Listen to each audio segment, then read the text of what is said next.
Hello, this is the ARDS study note. The topic of this note is the clinical evidence for recruitment maneuver in ARDS management.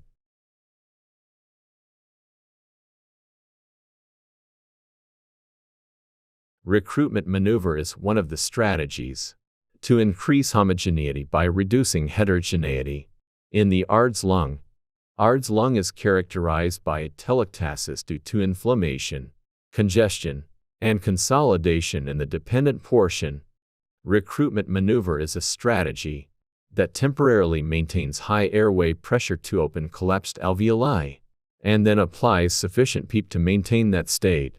For example, in an ARDS lung with severe atelectasis, at 5 cm H2O of PEEP and 20 cm H2O of plateau pressure, increasing PEEP to 17 cm H2O and plateau pressure to 40 cm H2O improves 35% of lung collapse.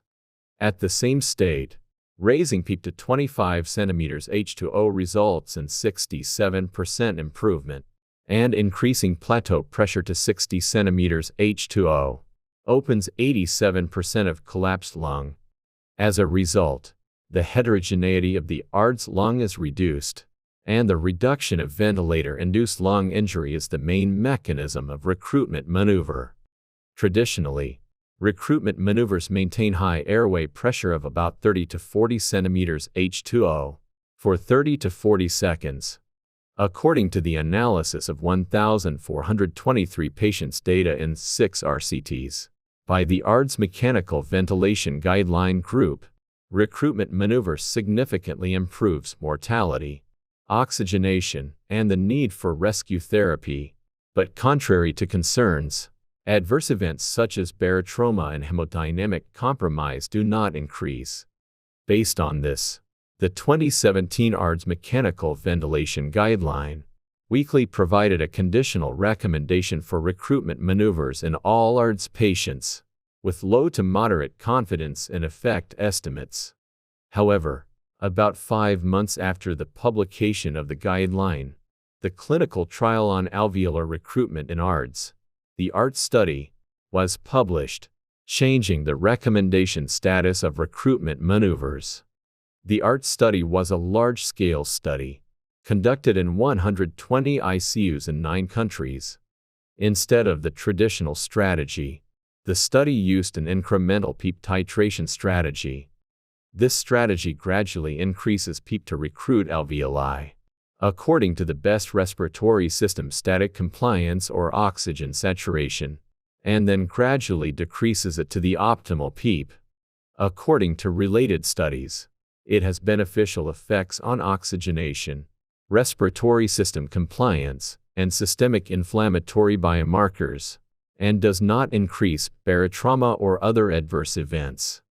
The ARDS study recruited lungs using incremental PEEP, based on the best respiratory system static compliance, and then conducted decremental PEEP titration, followed by new recruitment and maintenance of ventilation with optimal PEEP. The results were out of expectation. The primary outcome, mortality within 28 days, was significantly higher in the lung recruitment maneuver with PEEP titration group than in the control group. Secondary outcomes, including 6-month mortality, ventilator-free days up to 28 days, and the frequency of pneumothorax and barotrauma within 7 days, were also significantly higher in the experimental group.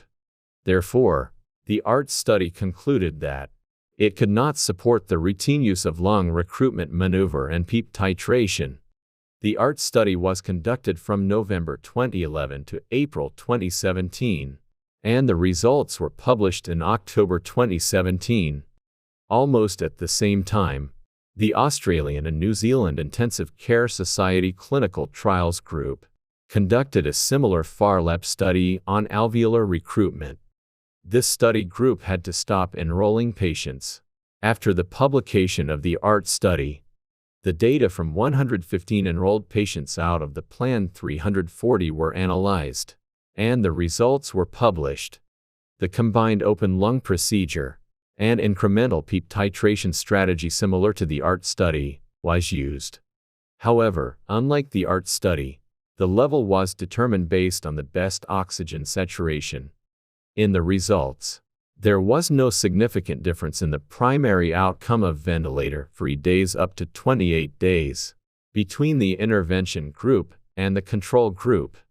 There was also no difference in mortality, ventilator duration, ICU and hospital length of stay. Regarding the safety outcome up to 28 days, the incidence of cardiac arrhythmia was higher in the alveolar recruitment group. There was no difference in the probability of survival.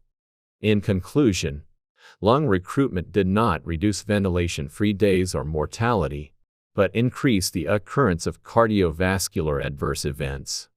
As a result, the recommendation level for recruitment maneuvers, which was low in the ARDS mechanical ventilation guideline, was weakened by the ART and FARLAP studies.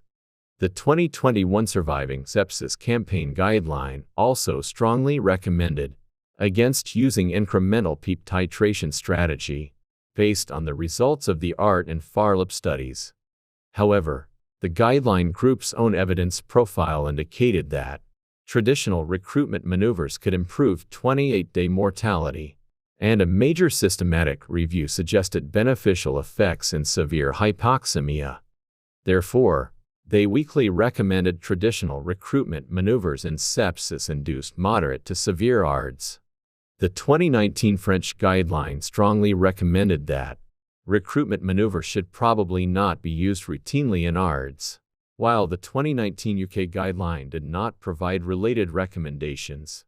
This is the clinical evidence for recruitment maneuvers in ARDS management.